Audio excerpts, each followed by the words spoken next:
we're going to go through a fun little milkshake tutorial doing this little simple cow. I did give you the file to go along with, so just check the description. If you're following along on YouTube, you should be able to see the image as well as our cartoon brushes. I've already placed the image, so just go to File, Place, find the cow, and then I have already created a template layer with that cow image. So that's going to knock it down to 50%. You can find that in the Layers menu. And now we're going to load up our cartoon brushes. I did upload a video of how to install those brushes. You'll get just the file of all the basically the lines, and then you just click and drag those over into your brush menu, create a new art brush, and for the most part the defaults will actually work out, and then you'll be ready to go. So I am using the pen tool. Remember, when we're doing anything curved, we're going to click and drag, and that's how we're going to get our nice little points, and that's how it's going to be nice and curved. So what we're going to be doing is we're going to basically draw the line with our pen tool. We are going to modify any of our points with the direct selection tool, which is our white arrow. That will be the A key, by the way, so you won't necessarily see me go over and click the white arrow all the time. So I would get in the habit, especially if you're using the pen tool, of keeping your left hand. I'm righty, so keep your left hand over by the kind of Control Alt A V. You use those quite a bit. Next, all the cartoon brushes. I think I actually duplicated them out. So on my cartoon brushes, I think there's a bunch of duplicates, just because I was showing the how to load them in a couple different tutorials.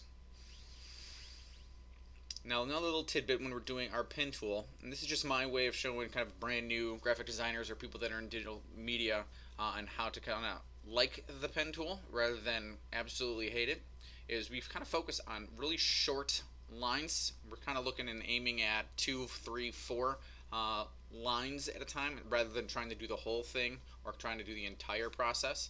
What that does is it really simplifies quite a bit of it. Right now I'm on the ellipse tool. We're going to click on an effect, warp, and we are looking for bulge. I just want it to be a little bit not perfect, so I want it to be kind of bulgy at the bottom, and I do want it to kind of twist on the horizontal axis a little bit too.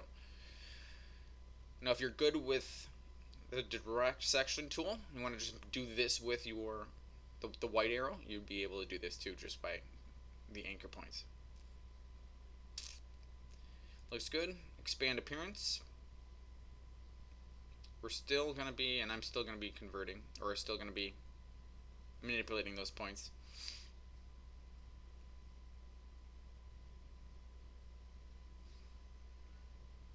Okay, ellipse tool. We're going to do a fill of white, and this is going to be for the highlights.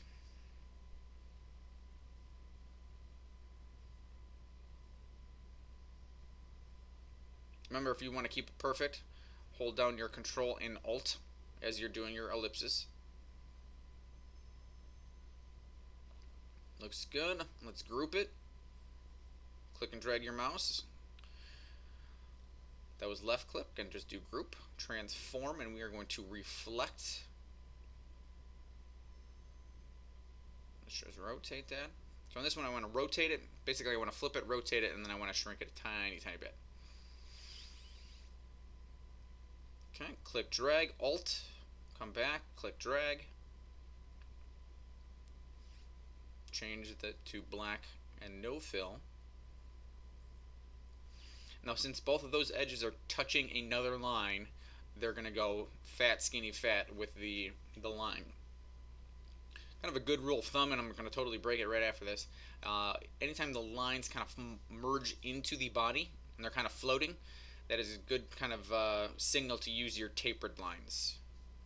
Anytime they're actually coming in and merging or touching another line, that's kind of a good time to use kind of the fat edges. And I know on the video you guys can't necessarily see the brushes. Those are pretty small, I'm sure. So like this end line is going to be skinny. Also keep in mind, on the brushes, I usually recommend bringing it over, or the ones that have the taper, bringing it over twice, just so you have both directions ready to go in your brushes palette. There is a way of flipping them, so if you only did one, You could do that, but if you don't do that, you have to kind of be aware of how or when, how you're starting your lines, which is a little bit more tricky. Click drag. Come back and fix that. Drag that back.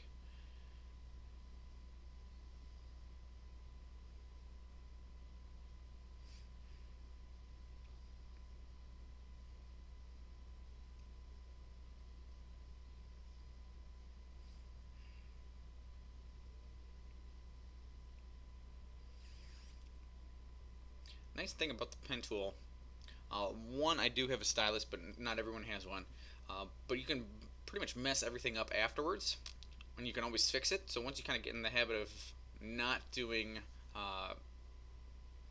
just going crazy with your pen tool all the time, and you're not getting all those mess ups, then especially with the short lines, you don't get as many of the brush going everywhere or the pen tool going everywhere. So it kind of simplifies your life. And then once you know, you can come back with the direct selection tool as well as the eraser later. It really does simplify your life quite a bit. Click drag. Let's modify. This is going to go basically tapered on both ends. Let's fatten that up. Now on some of these lines you can tell that there is overlapping. The process that we typically go through is draw with the pen tool. Keep in mind you guys could totally draw with the pen tool, do the whole thing, and then come back and modify each one of the strokes. That would totally be an option for you. Then we're going to expand everything and then come back with our eraser, and all those little overlapping lines we're just going to come back real quick with the eraser, and we can clean those up. So that takes a very short amount of time, very little frustration. So that's typically the process we show with the beginning graphic designers. It's all about lack of frustration, I guess, with this program. Lack of frustration. Other little tidbit is zoom in. I'm kind of zoomed out just so you can kind of see things, just because I think it looks cooler on YouTube. But if you guys are really zoomed in, it'll be way easier to grab your anchor points. Okay, so notice that they both end by touching a line. So those ends are both going to be fat. For the body, you could have totally done a circle or used the ellipse tool. So anytime you can cheat and do a circle or use one of the shapes, I would recommend doing it. We'll probably have some more shape tutorials coming up.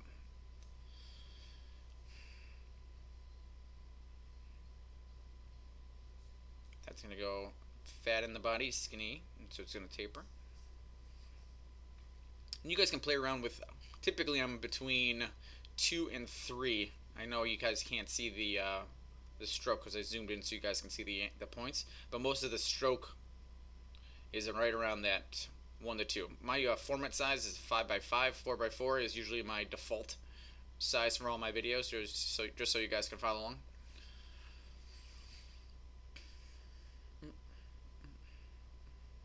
Now if your brushes, if you guys are bringing over your cartoon brushes, just in case you guys are ever getting this, and you're drawing your lines and they're way fat, so sometimes the frustration is you do it on a different format size, or you're way zoomed in, and so you get some really fat lines. So one, you could just rescale them, drag them out. Notice on my brushes how really skinny those lines are, so they're really pulled out quite far. So if you guys are getting some really funky brushes, just you can actually take the brush file that I gave you, and then just take those lines and extend them out. Especially if you're doing bigger or smaller format sizes, they could really get kind of funky on you.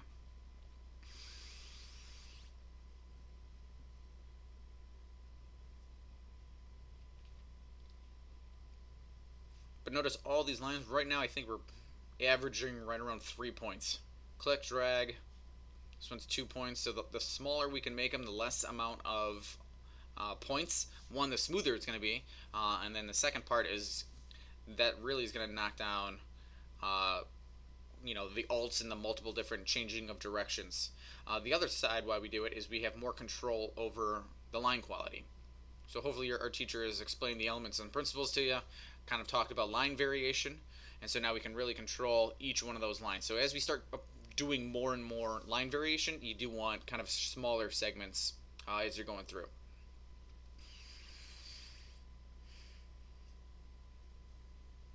Let's fatten those up.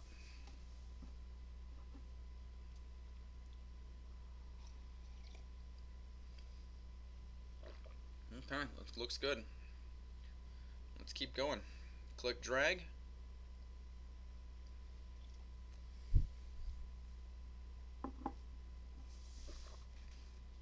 Click. Click Alt. Click drag. Now if you are getting the pen tool, every time you change a line, make sure you guys are clicking P. So P will reset the pen tool. Most of the time we've clicked, with this kind of method, we've been clicking V, A, we're kind of bouncing around, so it should automatically reset. But just in case your lines are connecting from the last or previous line, then you just want to click P before you're starting. So if they're connecting and you don't want them to, just click P before you start the new line. We're clicking the direct selection tool, we're deselecting, so it should reset, so you shouldn't have any issue with it. Alright, let's move on to others. We're using the ellipse tool. Let's just rotate that down. Now hiding under your eraser tool there is the scissors, and we can just snip parts of the shape. Looks good. And then we could do our tapered lines since it's going into the middle of the body there. If you guys are brand new, I think the scissors, a lot of people will do the Pathfinder to kind of build shapes. That scissor, especially for just circles or lines and things like that, I think that's a real helpful little tool. So it's usually hiding underneath your eraser tool. And we're going to just draw some ellipses, and then we're coming back and we're just using the warp. We're just kind of doing the bulge a little bit. Now if it's fighting, and again I'm doing the scissor just to knock off this top there, I would expand these lines before moving forward here. So in the recording I did not do that. So every time we're going to move it, it's going to kind of fight me. Just be aware of that.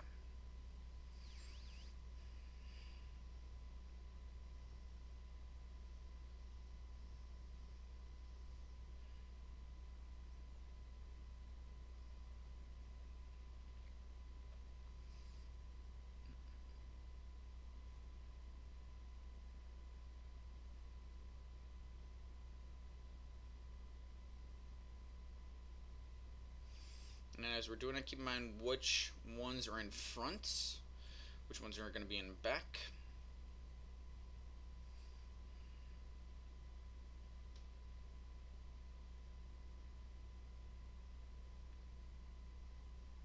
Okay, looks pretty good. We've got some others. Now for the spots, I'm not going to do anything with the spots yet, or doing anything that's filled in. We're just going to deal with the lines, especially for this video. We do have a color video coming after this, by the way. So I kind of broke this video up into two.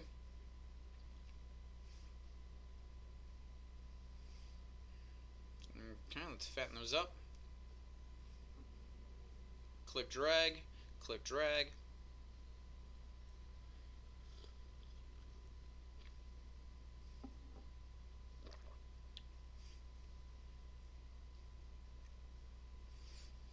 Both of those ends are going to be fat since they're going into a line.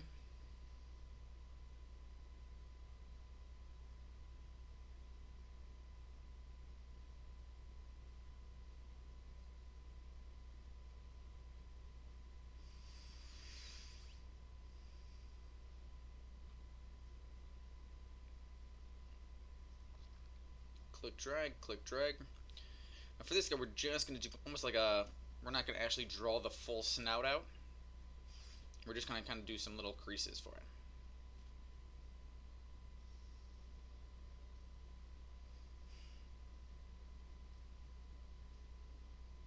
Click drag, click drag.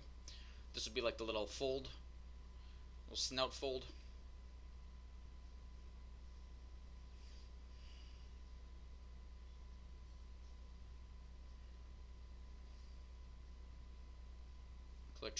Click drag, come back on itself for this.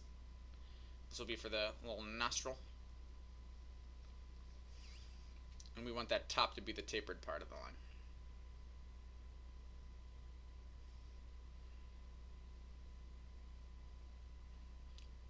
Hold down your Alt key, And then we will drag that one over,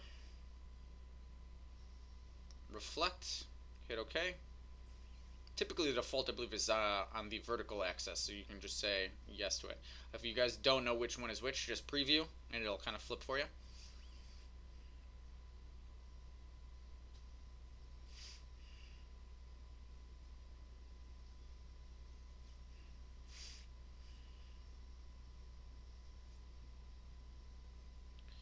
Looking good. You're getting there, guys. Okay.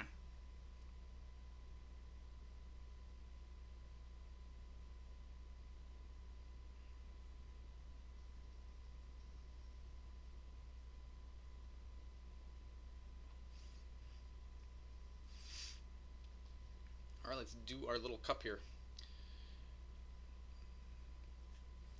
No, I don't rounded edges. You can play with it. I think I have it closer to 0.6 for the corner radius. So this is just a rounded rectangle. Now I'm going to use the lasso tool, and I'm going to select the ones at the bottom. Then I'm going to come over, and there's this cool little scale tool. And then I can just bring in the bottom part, and that'll be our cup.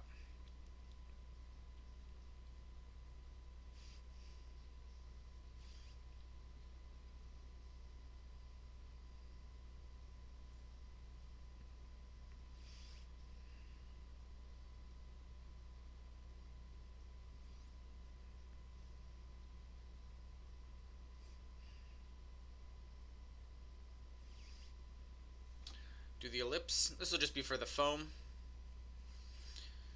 I don't think I had this, I don't think I finished it, but you can also do one at the bottom.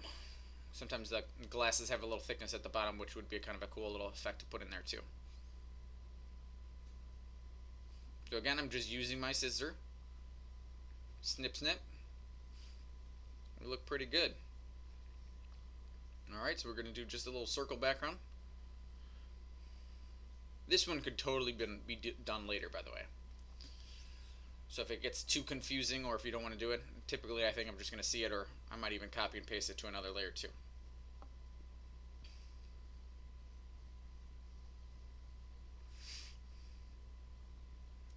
When you're dealing with the lines and or new, so there we go. So we just copied and pasted it to another layer. If you guys are looking to build and or have more flexibility, you can always build kind of body parts on their own layers, and then you can move those independently. And I do think that's kind of a cool little trick. So on the skull video that we just did, we kind of built the head, knife, and the jaw on its own layer, so we can modify it later. So if you guys are doing the same thing, or if you say, hey, I don't want my positioning for these guys, and you can totally delete it. So now we're moving basically into the cleanup phase. So what I did is I selected everything, I expanded all my lines, and now all we're going to do is, this is the fast, simple cleanup process. We're going to select the line with the left selection tool. It's going to highlight it. Shift E, or we're just using our eraser tool, and any overages or any of those overlapping lines that we don't want, we just come in and delete it at this point. And since the other line is not selected, you're not going to delete it. So we just have to remember to select the line you want. Also, just be aware of which one you want overlapping the other line. A lot of them are pretty obvious. So we're just coming in, clean, clean, clean. If you are looking to control the brush size of your eraser, just use the brackets. The brackets are next to the P key. So it'll be OP and then your brackets, and that'll change the size. Keep in mind also, we have not done anything with Pathfinder yet. So everything is still on its own layer. Everything is still not united yet. And before we do anything dealing with our expanding, you do want to make sure all of the thicknesses are kind of where you want, all the lines are where you want, all your anchor points, things like that are where you want, all your handles. So you want to do all that editing before you come through and do this. But this is the process we've started to do through just the frustration of the pen tool. So once you kind of do this process once and you realize that the eraser tool is there, it's a very, very easy concept. So rather than trying to match everything perfectly the first time, anything like that, the pen tool can be very frustrating. And so this is just very, very simple.